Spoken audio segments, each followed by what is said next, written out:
व्यास जी ने कहा तुम्हारे पास कुछ है तो है ही नहीं, चोरी काहे की करी? अरे बोले सामान चुराया होता तो मैं इतने पीछे थोड़ी करता, सोने की लंका रावण को दे दी, कोई टेंशन नहीं। फिर क्या चुरा लिया यार, ऐसी इंपॉर्टेंट चीज कौन सी थी? अरे बोले अमर कथा चुरा ली, अमर कथा चुरा ली। तो तुम क्या करोगे? बोले मारूंगा। तो बोले यार बताओ यार, भोलानाथ जिसके पास अमर कथा हो मरेगा कैसे? शंकर भगवान ने कहा व्यास जी यार 12 साल बाद तुम निकले, पहले ही निकल आते तो हम अभी तक जाने कहाँ चले गए होते हैं। तब से बैठे बैठे यहाँ फालतू में 12 साल निकाल दिया। हमारे माइंड में ही नहीं आया कि अमर कथा सुन ली वो मरेगा कैसे। फालतू में 12 साल से बैठे गए। क्या शंकर जी समझ नहीं पाए होंगे? सब पता था पर हमको समझाना चाहते थे। वंदे बोधमयम नित्यम गुरुम शंकर रूपिणो यमाश्रितो हि वक्रोपि चंद्रः सर्वत्र बंधते। हमको समझाना चाह, ईश्वरी सत्ताएं हैं जो है ना, उनको सब पता रहता है, फिर भी वो ऐसी लीला करते हैं जिससे हमें सब नहीं तो कुछ तो पता चल जाए। महाराज इधर की जानकारी के लिए तो आप हिंदी भी पढ़ते हो, अंग्रेजी भी पढ़ते हो, फिर विदेश जाके कोई फ्रेंच सीख रहा है, कोई जर्मन सीख रहा है, कहाँ की भाषाएं सीखते हो तुम इधर कोई सब जानने के लिए। जो अस्थाई है महाराज, है कि नहीं है? जो अस्थाई है उसको जानने के लिए तुम कितनी लैंग्वेज सीखते हो,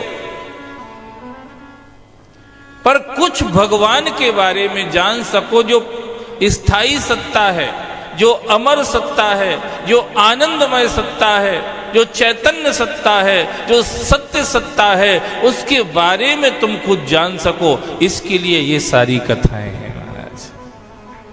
इधर फिजिक्स पढ़ने के लिए, केमिस्ट्री पढ़ने के लिए, जूलॉजी बॉटनी पढ़ने के लिए तुम जर्मन सीखते, जापानी सीखते, कहाँ की भाषा सीखते हो। कहीं की भाषा मत सीखो, सत्संग में बैठ करके भगवान के प्रेम की भाषा सीख लो, इसी से काम सब पता चल जाएगा महाराज। सबसे बढ़िया भाषा कौन सी है?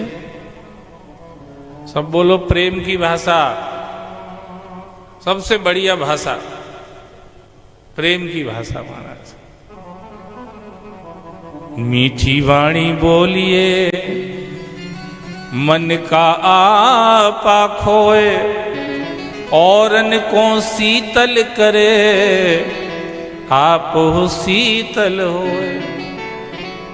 मधुर वचन है औषधि, कटुक वचन है तीर, श्रवण रंध्र उर संचरे, जारे सकल शरीर। शंकर भगवान वहां से चले गए। वो तोता जो पूर्णिमा के पेट में था, व्यास जी ने कहा दादा बाहर निकलो, कब तक रहोगे? 12 साल तो हो गए, 12 महीने तो छोड़ो, 9 महीने में ही निकल आते बाहर। और कछू तो जबरदस्ती निकाल देते हैं।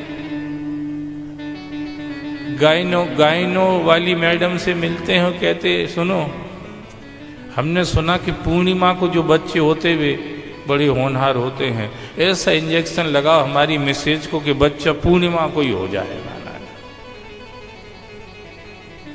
और इंजेक्शन न लगाओ तो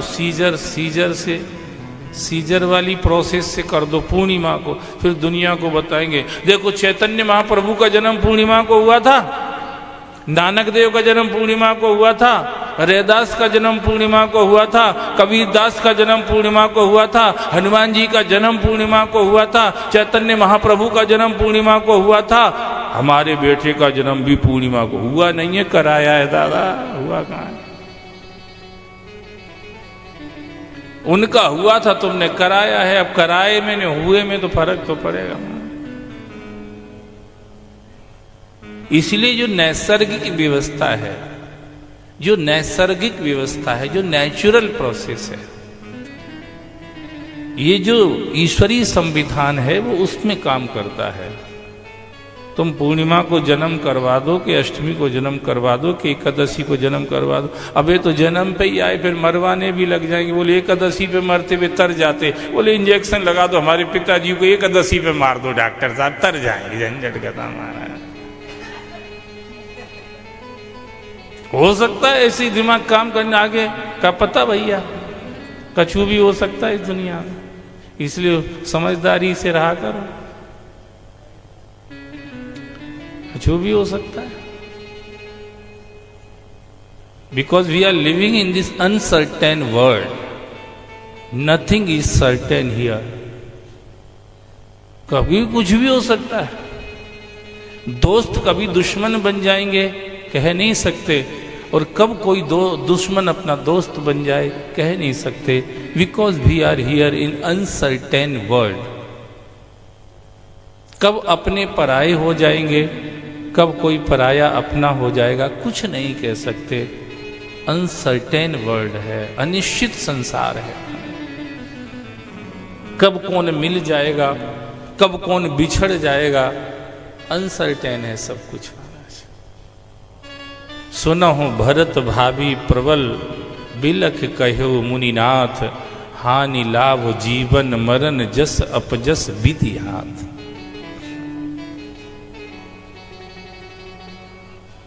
कछु कछु बातें दिमाग में रखा करो, ठीक है, पहले से बहुत भर रखा, उसको थोड़ा डिलीट कर दो।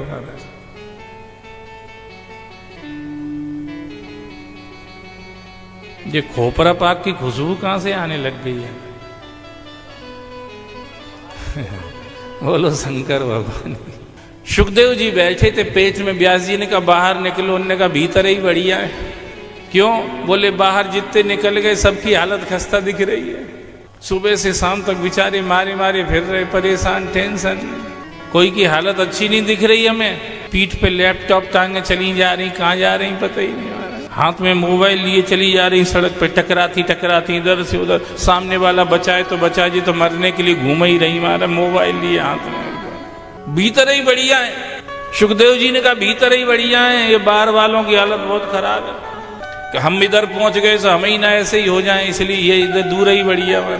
व्यास जी ने कहा सुखदेव जी तुम भगवान के हो, भगवान का काम करने के लिए आए हो, इसलिए दुनिया का असर तुम्हारे ऊपर नहीं होगा, क्योंकि दुनिया के मालिक का असर तुम्हारे ऊपर पहले ही हो चुका है। महाराज तुमने अमर कथा गर्भ उधर ही सुन ली, जब अंडा फूटा था, जब दुनिया का असर पहले हो जाए फिर इससे निकलना थोड़ा डिफिकल्ट है।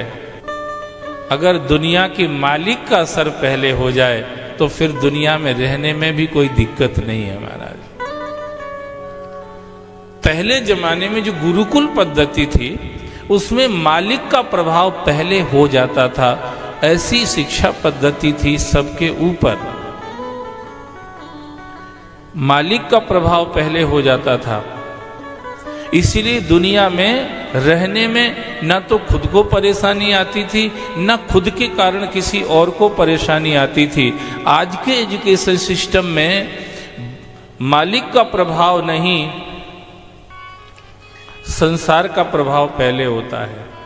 ये मैकाले का जो एजुकेशन सिस्टम चल रहा है, इससे संसार का प्रभाव पहले होता है। अब इनसे कहो कि अब भजन करो तुम, ये कहते यार ये बात तो सिर के ऊपर से निकल रही है, सिर के ऊपर से निकल रही है बात, क्योंकि हमने स्टार्टिंग ही गलत कर दी। संसार में जो एक बार डूब गया उसको निकालना बड़ा कठिन है। यही समस्या हम सबके साथ में है। इसलिए 2500 बार भागवत सुनने के बाद भी हम लोग वहीं के वहीं हैं महाराज, क्योंकि हम पहले से डूब चुके, इधर इतने रचपच गए, इतने उतर गए हैं इसमें कि अब कुछ और समझ में नहीं आता है महाराज। 3 घंटे कैसे ना राम राम करके निकालते अपने ही जानते महाराज, कि कब 1 बजे नहीं झंझट कटे महाराज।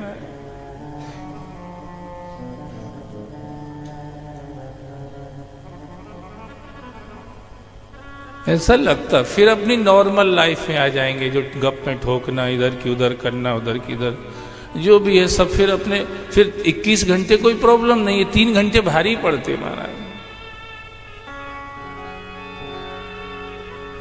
ये चंद्रशेखर भैया के दिमाग में जाने का सूझी सो जी कथा लेके बैठ गए, गोवा में लिए चलते तो बढ़िया रहता।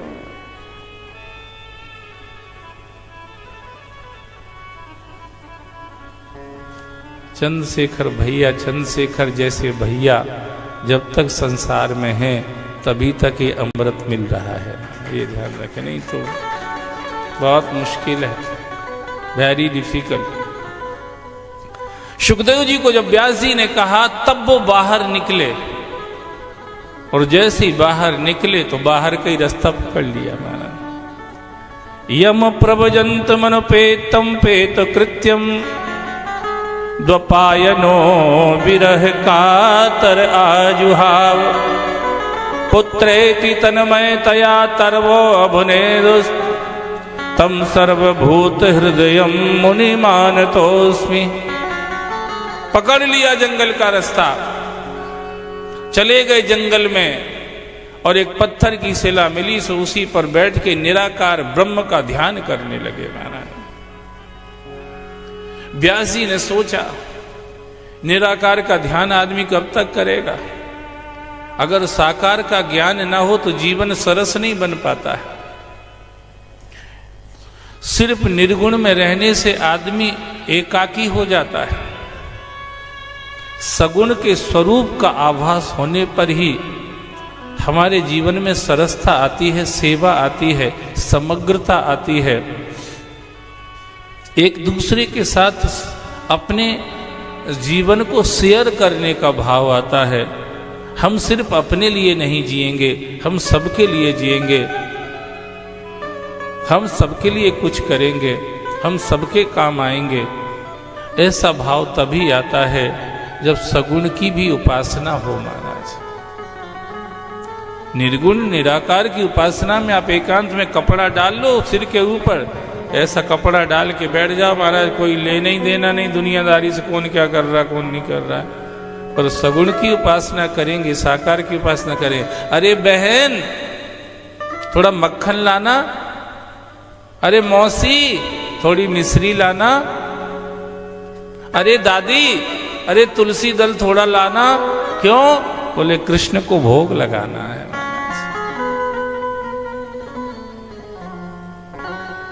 कृष्ण को भोग लगाना है, भगवान को भोग लगाना है।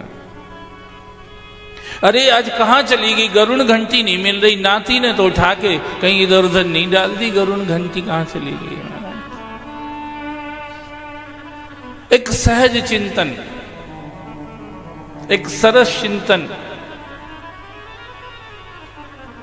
एक कर्म योग, भक्ति योग, ज्ञान योग का समग्र भाव अगर आ सकता है तो निराकार प्लस साकार, निर्गुण प्लस सगुण की उपासना से ही आ सकता है।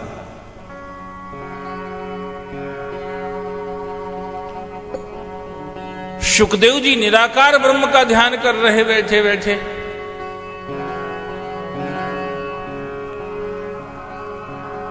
व्यापक व्याप अनंत अखंडा, और उसका ध्यान कर रहे हैं। भगवान व्यास के भेजे हुए 2 सेवक वहां पर पहुंचे और उन्होंने कृष्ण को, कृष्ण के स्वरूप और स्वभाव को लेकर के बोलना शुरू किया महाराज। बरहा पीडम नटवर वपुः कर्णयो कर्णकारम बिभ्रदवासः कनक कपि संवेजयन्ती च मालाम् रंधान वेणोरधर सुदयन गोप वृंदै वृंदारण्यम स्वपद रमणम प्राविशद गीत कीर्ति।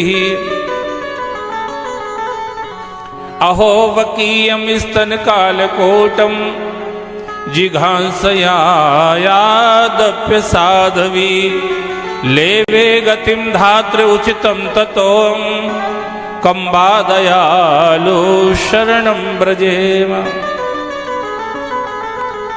जैसे ही कहा बरहा पीडम नटवर वपुः कर्णयो कर्णकारम, श्री कृष्ण का स्वरूप इतना सुंदर है, ऐसा तो स्वरूप किसी का है ही नहीं महाराज, इतने सुंदर हैं।